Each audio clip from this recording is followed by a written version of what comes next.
পলাতক প্রধানমন্ত্রী শেখ হাসিনাকে দেশে ফিরিয়ে আনার বিষয়ে ঘোলা জল এখনও পরিষ্কার হয়নি।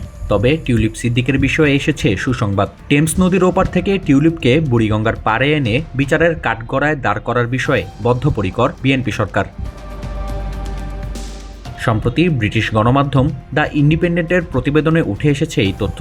প্রতিবেদনে উল্লেখ করা হয়, টিউলিপের সাজা নিশ্চিত করতে বদ্ধপরিকর বাংলাদেশের হবু পররাষ্ট্রমন্ত্রী হুমায়ুন কবির। সম্প্রতি আন্তর্জাতিক মহলে শক্ত বার্তা পাঠিয়েছেন বিএনপির শীর্ষ এই নেতা, যেখানে তিনি সাফ জানিয়ে দেন, যে কোনো মূল্যে দণ্ডিত এই অপরাধীকে দেশে ফিরিয়ে আনতেই হবে। যে কোনো মূল্যে দণ্ডিত এই অপরাধীকে দেশে ফিরিয়ে আনতেই হবে।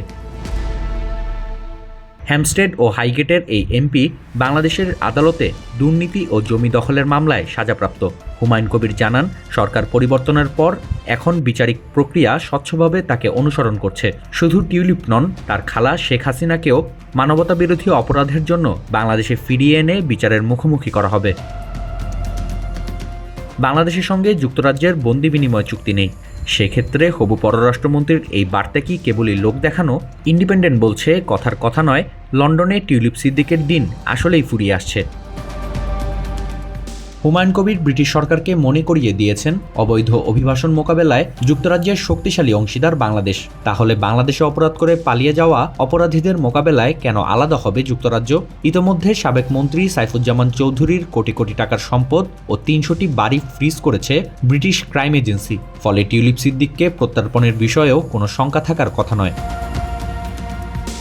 বাংলাদেশের হবু পররাষ্ট্রমন্ত্রী জানান, কিয়ার স্টারমারের লেবার সরকারের জন্য একটি বিব্রতকর বিষয়ে পরিণত হয়েছেন টিউলিপ সিদ্দিক। এখন ব্রিটিশ সরকারকে সিদ্ধান্ত নিতে হবে, তারা কি অপরাধীকে আশ্রয় দেবে নাকি প্রত্যর্পণের মাধ্যমে ডাউনিং স্ট্রিট পরিষ্কার করা হবে। এর আগে রায়ের প্রতিক্রিয়ায় লেবার পার্টির মুখপাত্র জানান, এই মামলায় ন্যায্য আইনি প্রক্রিয়ার সুযোগ পাননি টিউলিপ, তাই রায়কে স্বীকৃতি দিতে পারে না কিয়ার স্টারমারের দল। যদিও ব্রিটিশ প্রশাসনের পক্ষ থেকে পাওয়া গেছে ভিন্ন মন্তব্য।